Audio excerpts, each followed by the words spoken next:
বিশ্ববিখ্যাত Islamic scholar, আলোড়ন সৃষ্টিকারী এবং কালজয়ী গ্রন্থ লা তাহজানের রচয়িতা ডক্টর শেখ আয়েজ আল কারনি হাফিজাহুল্লাহ তার এক বক্তব্যে বলেছেন, আমাকে যদি 50 বছরের অভিজ্ঞতা লব্ধ উপদেশ করতে বলা হয় তবে আমি 4টি বাক্য বলবো, আর 50 বছর পরেও যদি আমার কাছে কেউ উপদেশ চায় তাহলে আমি এই 4টি বাক্যই বলবো।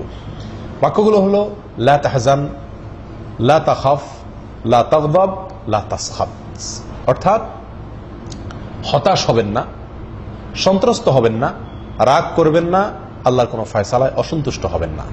এই 4টি বাক্য যদি কেউ এগুলোর উপরে আমল করে চলতে পারে, এই উপদেশগুলো মেনে চলতে পারে, তাহলে তার দুনিয়ার জীবন সুখময় হয়ে যাবে ইনশাআল্লাহ। আখিরাতের সুখ তো আছেই। অতীত নিয়ে লা তাহজান, হতাশ হওয়া যাবে না। অতীতে কি হয়েছে সেটাকে মনে এনে নিজেকে কষ্ট দেওয়া যাবে না। অতীত দাফন হয়ে গেছে, অতীতকে পিছনে ফেলে দিতে হবে, ডিলিট করে দিতে হবে স্মৃতি থেকে, যদি সেটা অসুখকর কোনো স্মৃতি হয়। দ্বিতীয়ত, ভবিষ্যতে কি হবে সেই চিন্তায় বা সেই টেনশনে সন্ত্রস্ত থাকা যাবে না। এটা মুমিনের জন্য শোভা পায় না। একজন মুমিন যত বেশি তাওহীদে বিশ্বাসী, আল্লাহর প্রতি যত বেশি তার ঈমান আছে, সে তত কম ভবিষ্যৎ নিয়ে সন্ত্রস্ত হবে।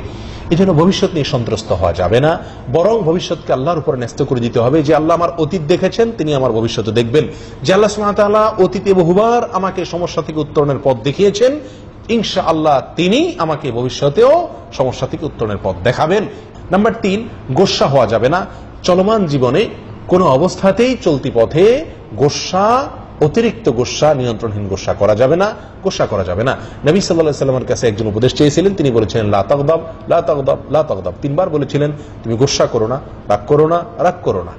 যদি রাগ না করে থাকতে পারো, নবী সাল্লাল্লাহু আলাইহি ওয়াসাল্লাম শেষে বলেছেন ওয়ালাকাল জান্নাহ, তুমি জান্নাত পাবে। প্রিয় বন্ধুগণ, এই পৃথিবীতে যত অশান্তি, যত অনিষ্ট, যত ক্ষতি আমাদের হয়, যত অপমান অপদস্থ আমরা হই, এর বিরাট একটা অংশ হয় রাগের কারণে, বিশেষ করে নিয়ন্ত্রণহীন রাগের কারণে। এই জন্য রাগকে যদি এড়িয়ে চলা যায়, রাগ থেকে যদি দূরে থাকা যায়, এটা যদি কন্ট্রোলে রাখা যায়, নিয়ন্ত্রণে রাখা যায়, তাহলে বহু অনিষ্ট, বহু ক্ষতি, বহু অপমান, বহু সমস্যা থেকে আমরা বেঁচে যাবো ইনশাআল্লাহ। এই জন্য রাগকে নিয়ন্ত্রণ করার চেষ্টা করা, এটা দুনিয়া আখিরাত উভয়টাকে অনেক সময় ডুবাই দেয়। নাম্বার 4, লা তাসখাত, অর্থাৎ আল্লাহ সুবহানাহু ওয়া তাআলা আমার জন্য কোনো ফয়সালা, কোনো তাকদীর নির্ধারণ করে রাখলে, আল্লাহর তাকদীর বা আল্লাহর ফয়সালা আমার জন্য আল্লাহ যা দিয়েছেন, যা ফয়সালা করেছেন, ওইটার প্রতি কখনো অসন্তুষ্ট হওয়া যাবে না। আল্লাহর ফয়সালা অসন্তুষ্ট হওয়া যাবে না, বরং আল্লাহর প্রতি আস্থা রাখতে হবে।